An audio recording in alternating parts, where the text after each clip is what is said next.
आज हम बात करने जा रहे हैं एक ऐसे मसले की जो पिछले कुछ सालों से पूरी दुनिया का ध्यान अपनी ओर खींच रहा है। जी हां, हम बात कर रहे हैं रूस और यूक्रेन के बीच चल रही जंग की, जो जंग अब 1275 दिन से ज्यादा वक्त से चल रही है और इसने ना सिर्फ यूक्रेन और रशिया को, रूस को इम्पैक्ट किया है, बल्कि अमेरिका, यूरोप और नेटो देशों को भी अपनी चपेट में ले लिया है और इसका असर भारत पर भी पड़ रहा है। आज की इस वीडियो में हम आपको इस जंग की ताज़ा अपडेट्स, हाल ही की घटनाओं और इसके जो पूरा ग्लोबल इम्पैक्ट है उसके बारे में बताएंगे। तो चलिए शुरू करते हैं और समझते हैं कि आखिर इस जंग के मौजूदा हालात क्या हैं और ये दुनिया के लिए क्या मायने रखता है।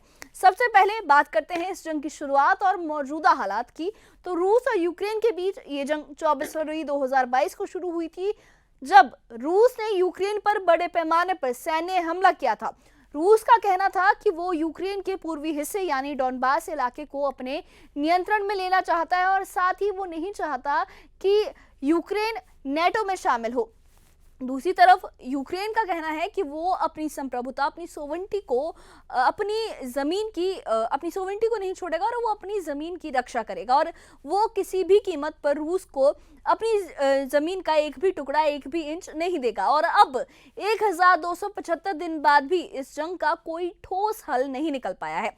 ना तो कोई शांति समझौता है, ना कोई पीस डील है और ना ही युद्ध विराम हुआ है। और इसके साथ ही हाल ही के महीनों में इस जंग ने और तेजी भी पकड़ ली है और नई घटनाएं सामने आ रही हैं, जिसमें ये दिखाई दे रहा है कि ये जो जंग है ये काफ़ी ज़्यादा बड़े स्केल पर अब चल रही है और ये काफ़ी कॉम्प्लिकेटेड भी हो गई है।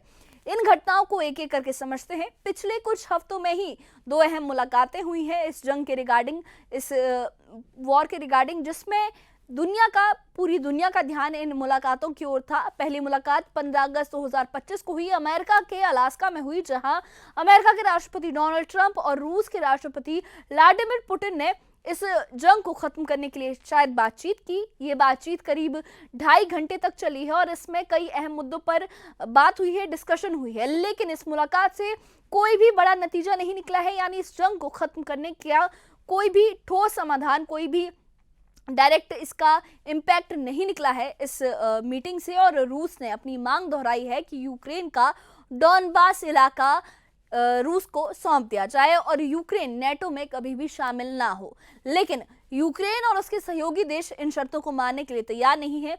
इसके 3 दिन बाद ही 18 अगस्त को वॉशिंगटन में एक और अहम मुलाकात हुई और इस बार ट्रंप ने यूक्रेन के राष्ट्रपति व्लादिमीर ज़ेलेंस्की और यूरोप के कई बड़े नेताओं के साथ बातचीत की। इसमें फ्रांस, जर्मनी, ब्रिटेन, इटली और फिनलैंड के नेता भी शामिल थे। इस मुलाकात का मकसद ये भी था कि इस जंग को रोकने का कोई रास्ता निकाला जाए, लेकिन यहाँ भी कोई ठोस सहमति नहीं बन पाई। ज़ेलेंस्की ने कहा कि वो बातचीत के लिए तैयार है, लेकिन वो ऐसी शांति नहीं चाहते जिसमें यूक्रेन की जमीन का कोई हिस्सा रूस को देना पड़े। यूरोपीय देशों ने भी ये साफ किया है कि वो यूक्रेन की संप्रभुता और उसकी सीमाओं की रक्षा के लिए प्रतिबद्ध है। अब बात करते हैं इस युद्ध की सैन्य स्थिति की। हाल ही में 21 अगस्त 2025 को रूस ने यूक्रेन पर इस साल का सबसे बड़ा हवाई हमला किया। इस हमले में रूस ने 574 ड्रोन और 40 मिसाइलों का इस्तेमाल किया है। इन हमलों का निशाना यूक्रेन की राजधानी कीव और भी इलाके थे, जिन इलाकों में इस हमले ने कई बुनियादी ढांचों को नुकसान पहुंचाया। लेकिन सबसे चौंकाने वाली बात यह थी कि रूस ने यूक्रेन के ज़कारपट्टिया इलाके में भी एक अमेरिकी इलेक्ट्रॉनिक कंपनी की फैक्ट्री पर भी हमला किया। इस हमले में 15 लोग घायल हुए हैं, जिनमें कुछ अमेरिकी नागरिक भी शामिल थे। यूक्रेन के राष्ट्रपति व्लादिमीर ज़ेलेंस्की ने इन हमलों की तस्वीरें सोशल मीडिया पर शेयर करते हुए ये भी कहा कि रूस की ओर से शांति की दिशा में उस तरफ से कोई भी सकारात्मक, कोई भी पॉजिटिव साइन नहीं मिल रहा है जिस तरीके से वो हमले कर रहे हैं। उन्होंने ये भी कहा कि रूस पर और सख्त प्रतिबंध लगाने की जरूरत है। इस बीच नेटो देशों की भूमिका भी इस जंग में और ज्यादा अहम हो गई है। हाल ही में नेटो के सदस्य देश रोमानिया ने अपने टाइफून जेट्स को रूस के खिलाफ तैनात किया था और ये जेट्स जर्मनी के यूरोफाइटर टाइफून हैं, जिन्हें रोमानिया के मिहाइल कोग्लिनिरसिनु एयरबेस से उड़ाया गया। इनका काम था यूक्रेन की सीमा के पास इंजमेल बंदरगाह पर नजर रखना, जो रोमानिया के तुलसिया शहर से साफ दिखाई देता है। उस रात जब रूस ने यूक्रेन पर 93 ड्रोन और 2 बैलिस्टिक मिसाइलों से हमला किया था, ये जेट्स हवा में थे। हालांकि रोमानिया का कहना है कि कोई भी रूसी ड्रोन या जेट उनके हवाई क्षेत्र में नहीं घुसा। ये कदम दिखाते हैं कि नेटो के देश अब इस युद्ध में और ज्यादा सक्रिय भूमिका निभा रहे हैं, वो भी काफी अवेयर हो गए हैं।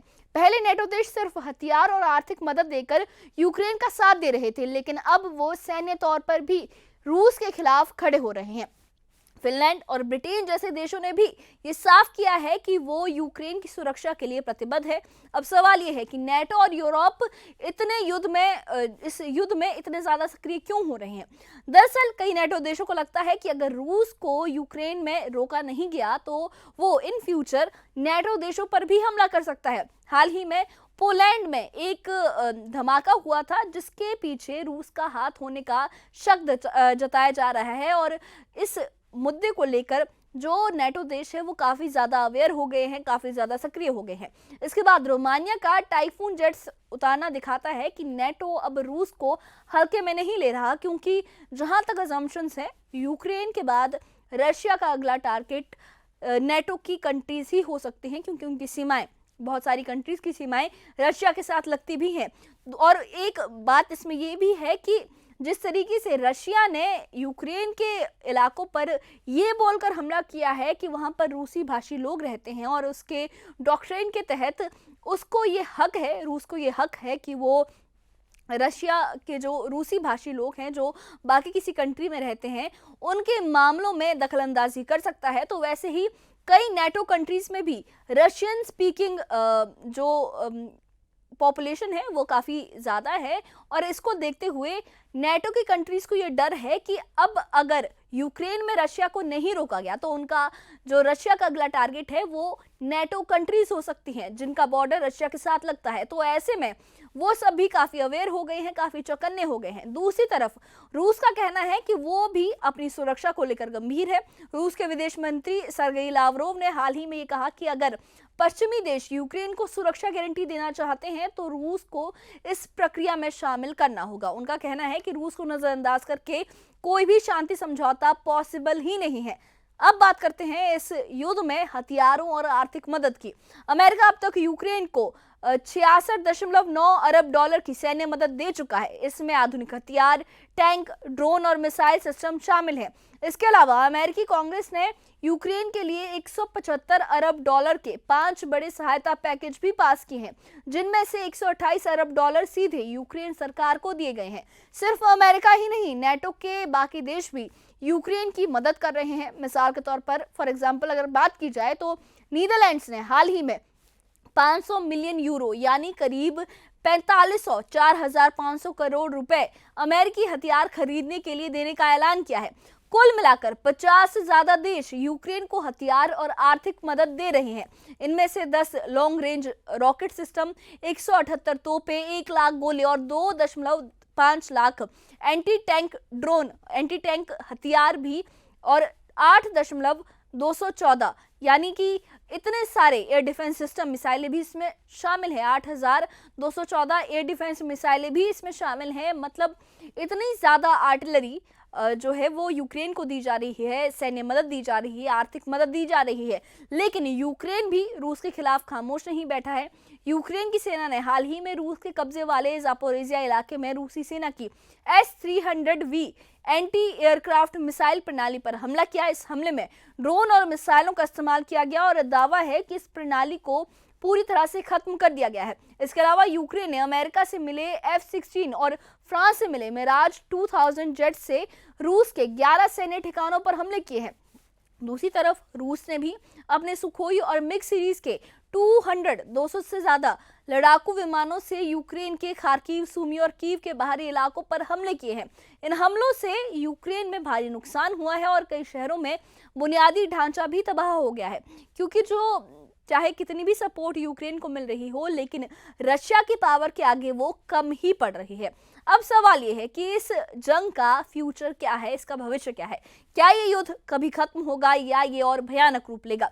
कुछ एक्सपर्ट्स का मानना है कि अगर रूस और नेटो के बीच ये तनाव बढ़ता रहा तो ये जंग जो है ये और ज्यादा बड़ी हो सकती है और ज्यादा व्यापक हो सकती है। पोलैंड और रोमानिया जैसे नेटो देशों की सक्रियता भी दिखाती है कि वो रूस को एक मजबूत जवाब देना चाहते हैं, लेकिन रूस भी पीछे हटने को तैयार नहीं है। इस बीच भारत जैसे देश इस युद्ध में एक तटस्थ भूमिका निभा रहे हैं। हाल ही में पुतिन ने भारत के प्रधानमंत्री नरेंद्र मोदी से बात की और शांति वार्ता में भारत की भूमिका की तारीफ भी की।